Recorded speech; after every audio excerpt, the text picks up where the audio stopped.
Sabi nila tumaba ako. Tumaba nga ba? Hindi ah.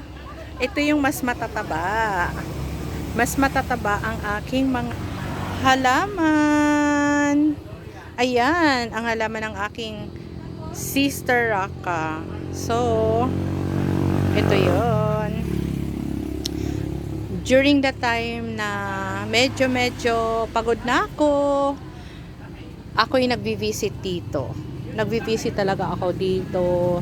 And ito ang aking mga kausap. Itong mga to, 'di ba? So, lahat ito ay binebenta namin. Binebenta po namin 'yan. And pili lang kayo sa aming mga display. O, 'di ba? Lahat po 'yan ay aming binebenta. Lahat 'yan. We have lots of propa. Talagang ano siya. You just have to choose whatever you want. Ayan. Look at this. O, 'di ba? Perfect ang kanyang variegation. Gustong-gusto ko yung variegation niyan eh. Tingnan mo yung ibang dahon. O, see? Pag nakakita kayo ng perfect ang variegation, you have to buy it. And, alam mo, ano nyo lang siya. Alagaan nyo lang kung saang lilim siya nakalagay.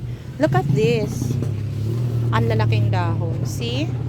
How beautiful it is. No?